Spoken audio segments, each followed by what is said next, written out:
को थाना क्षेत्र पटरी में के देवाही गांव में और हरहाग मजरे के अंदर यहाँ पर एक ये सुबह करीब 10 बजे ये सूचना प्राप्त हुई कि एक जो पति है वो अपने उसने सुसाइड करके हैंगिंग कर ली है और उसकी जो वाइफ है तो उसको उसने मार दिया है। इस सूचना पर थानाध्यक्ष सीओ एवं अन्य अधिकारी यहाँ सब मौके पर आए और इसमें प्रथम दृष्टया जब जांच की गई तो ये पाया गया कि ये जो पति पत्नी को लेके विवाद था। 2019 में इन दोनों की शादी हुई थी और बेटी जो है वो जाना नहीं चाहती थी। इसी बात को लेके इन दोनों में विवाद रहता था, कहा सुनी रहती थी। और आज उसका पति रीवा से ये रहने वाला है, रीवा जिले का, मध्य प्रदेश का। ये सुबह यहाँ पे आया और इस बात को लेके बातचीत हुई। नमस्कार, न्यूज लाइव चैनल में आपका स्वागत है। मैं हूं राकेश त्रिपाठी। आज आपको ले चल रहा हूं बड़ी खबर की ओर। मामला पति पत्नी का है। पत्नी को लेने के लिए पति ससुराल आया था और पत्नी का हत्या कर दिया और खुद फांसी लगाकर अपनी भी जान दे दी। यह मामला है उत्तर प्रदेश के मिर्जापुर जनपद के पटरी थाना अंतर्गत देवाही गांव पहाड़ा स्टेशन के पास की रविवार को सुबह 10 बजे युवक ने ससुराल पहुंचकर अपनी पत्नी की चाकू से वार कर गला रेत कर हत्या कर दी। उसके बाद पंखे में दुपट्टा के सहारे में फांसी लगा ली, जिससे मौके पर दोनों की मौत हो गई। सूचना पर पहुंची पटरी पुलिस ने शव को कब्जे में लेकर पोस्टमार्टम के लिए भेज दिया है।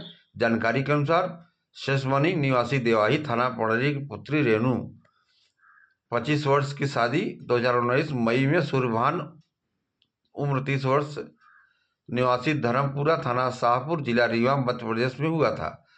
शादी के बाद रेणु 2 बार ससुराल गई थी। उसके बाद लगभग 4 साल से वह मायके में रह रही थी। किसी विवाद के कारण रेणु ससुराल नहीं रहना चाहती थी। वहीं पति सूर्यभान कई बार विदाई कराने के लिए का प्रयास किया था, लेकिन रेणु ससुराल जाने के लिए तैयार नहीं होती थी, इसलिए वह मायके में ही रहती थी। वहीं रविवार की सुबह सूर्यभान अपने ससुराल देवाही थाना पटरी जिला मिर्जापुर पहुंचा और विदाई कराने के लिए अपने ससुर शेषमणि से कहने लगा कि विदाई कर दीजिए, लेकिन परिजन व पत्नी रेणु तैयार नहीं हुई। उसके बाद गांव के कुछ लोग के सामने इसकी पंचायत हुई।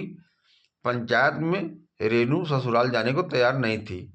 इसके बाद सूर्यभान, जो रेणु का पति था, सूर्यभान रेणु के घर के बाहर जाकर बैठ गया और रेणु की छोटी बहन रितु व पिता शेषमणि बाहर बैठे थे और रेणु घर के अंदर थी।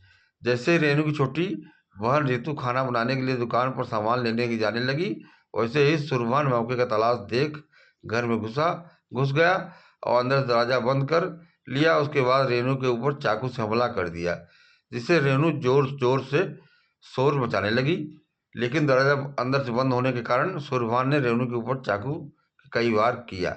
इसके बाद उसकी गला काट दी, जिससे रेणु की मौके पर मौत हो गई। उसके बाद पति सूर्यभान गले में दुपट्टा के सहारे पंखे में फांसी लगाकर झूल गया और जब तक परिजन दरवाजा तोड़कर अंदर पहुंचते तब तक दोनों की मौत हो चुकी थी।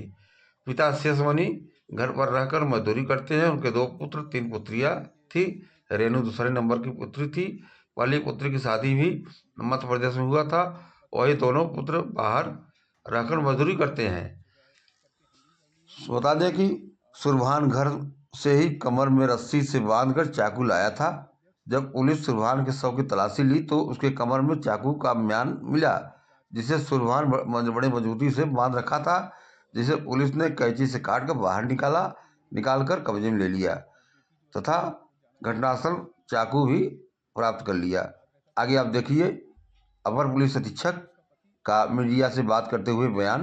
वीडियो देखें और खबर साथ बने रहें। अपना सुझाव कमेंट बॉक्स में दें। नमस्कार। लड़की को एक आला कतर लेके अपना आया, एक चपलिया है जिसको पुलिस ने बरामद कर लिया। इसने उसकी हत्या पेट में और गले पे वार करके की थी और साथ ही जब ये इसने इस तरह का किया तो अपने स्वदोष के कारण इसने यहाँ पर अपनी पंखे से लटक कर अपनी आत्महत्या कर ली। इस पे पूरी कार्रवाई पुलिस द्वारा इसमें दोनों डेड बॉडी को बरामद कर लिया गया है। पीएम के लिए भेजा जा रहा है और अन्य विधिक कार्रवाई इसमें की जा रही है।